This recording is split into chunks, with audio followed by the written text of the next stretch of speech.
Masagwa sa lahat, malawak ang violation ng human rights. Malaki rin ang naging epekto ng martial law sa pagbagsak ng ekonomiya ng Pilipinas sa ilalim ng rehimeng Marcos. Nung una, gustong-gusto ng mga businessmen yung martial law. Nakita nila mayroong peace and order, mayroong decisiveness ang Marcos government. Nung na-realize nila na mayroon palang chronic capitalism sa ilalim ng martial law. Kaya towards the end ng martial law, nawala lahat yung mga gains. Sa kabila nito, muling naluklok sa pwesto ang mga Marcos mula 1992. Sa ikalawang termino ni Imelda bilang 2nd District Representative ng Ilocos Norte, 8 beses siyang naitalang absent. Ito'y sa loob ng 168 total session days ng 15th Congress mula July 26, 2010 hanggang June 6, 2013. Magandang record ito kumpara sa 2 kongresistang nakapagdala ng pinakamaraming absent para sa 15th Congress. Sina Sarangani Representative Manny Pacquiao at Negros Occidental Representative Jules Ledesma. Pareho sina Pacquiao at Ledesma na 60 beses nag-absent sa session. I almost have a perfect record in terms of attendance. Of course, this is from Monday, Tuesday, Wednesday, and then afterwards I try to go to Ilocos. Para naman sa 16th Congress na nagsimula noong July 22, 2013, nakakapitong absent na si Imelda mula sa 21 session days na hanggang September 27, 2013. Kaya lang ako nag-wish kung meron isa o dalawa kasi nung ako ay nagpatilok nung State of the Nation ng Presidente. Sa ngayon ay wala pang naihahaing panukalang batas si Imelda para sa kasisimula lang na 16th Congress. Pero sa 5 panukalang batas sa kanyang inihain sa nagdaang 15th Congress, isa pa lang ang naisa sa batas, ang Republic Act 10405 o an act converting the Pasaway-Batak Road in the province of Ilocos Norte into a national road. Kilalanin pa natin ng lubos ang former First Lady sa pagpapatuloy ng bawal ang pasaway kay Mareng Winnie ngayong gabi.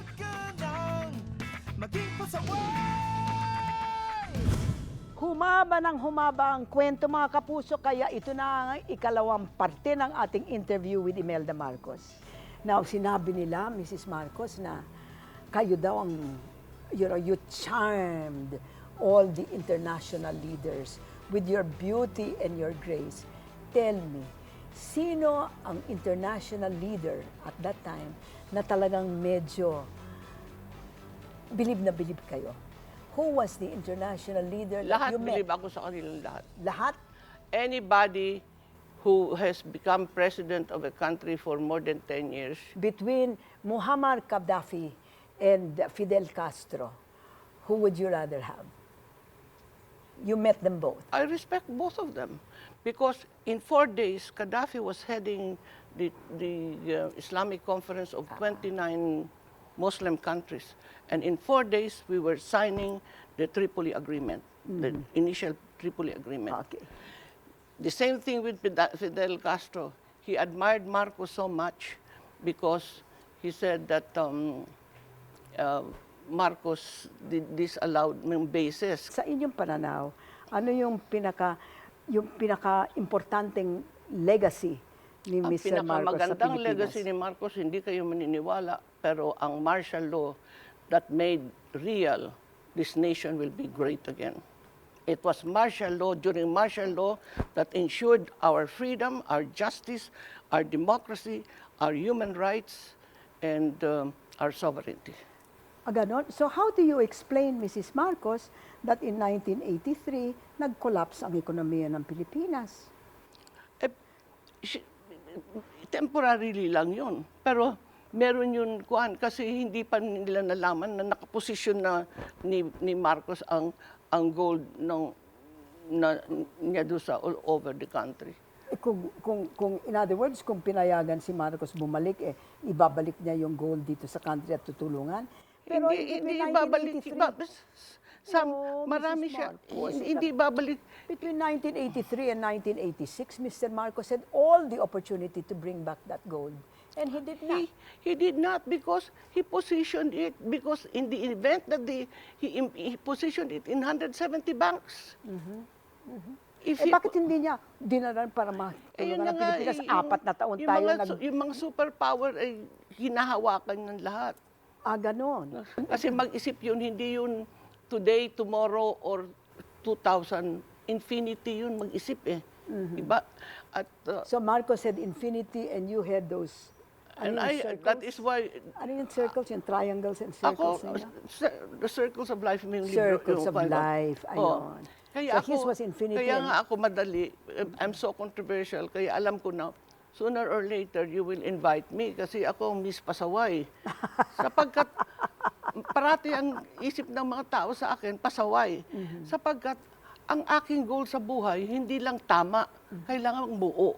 Ayun. Kung magbubuo ka, hindi lang right, hasta left. Okay. So, nagpapasaway ako kasi ang gusto ko talaga mangyari. Gusto ko i-anak.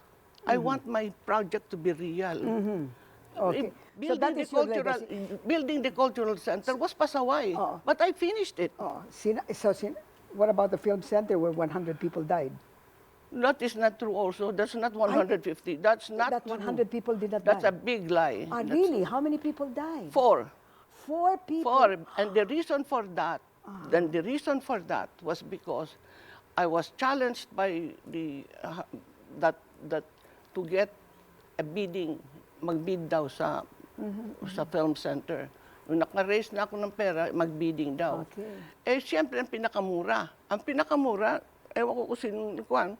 Tapos, nung nandoon ako, ninang ako kay Cardinal Vidal sa Rome, bumagsak yung roof. Kasi hindi magaling yung kuwan. If Marcos had died, who was going to take over? You or Ver? No.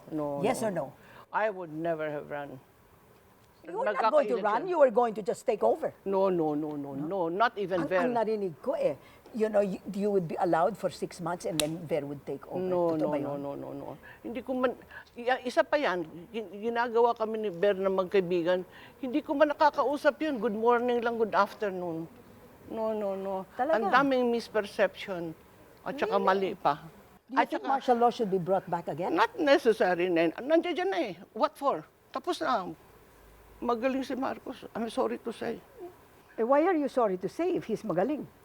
Ay, sorry to say kasi parating linalabanan ako na kasi pinagtatanggol ko si Marcos. Di mo na kayo, kung nag-uusapan kayo, English ba o Tagalog o English. English? Pero later on natututo na kami ng ng Tagalog But at Waray. you were speaking. At saka, just to show you, nung end na sa What was Hawaii the na, nicest gift he gave you? What do you think was the nicest gift he gave you? he was very selfless to me. Anything I wanted. I was never rejected of anything. Anything I wanted. Is it possible that that was because he had a guilty conscience towards you? No. I was sure he was true to me. If it were really true, if you found out, anong gagawin mo sana sa kanya?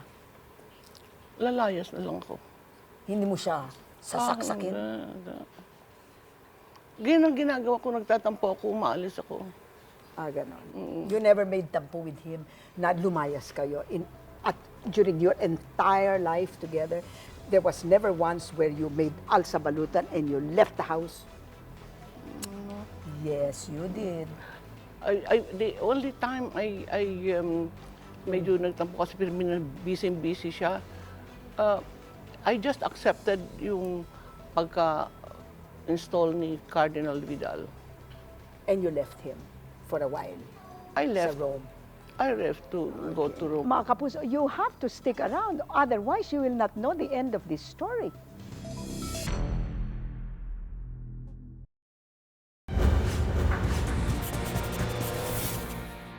Naku! Mga kapuso, andyan pa rin kayo, no ha? Enjoy ba kayo sa chismisa natin? Okay, so let's go to your family naman.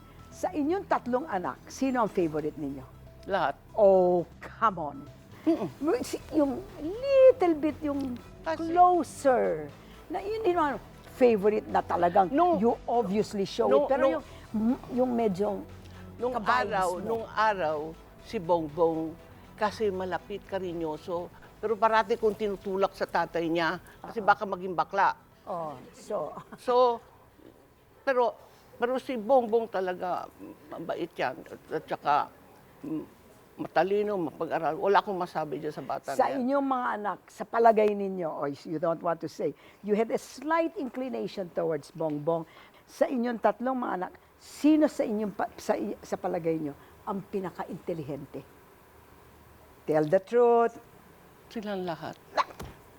You cannot tell me that they are all equally intelligent. It Nobody is more intelligent. It cannot be equal. Si Amy has several orchestras of children, street children.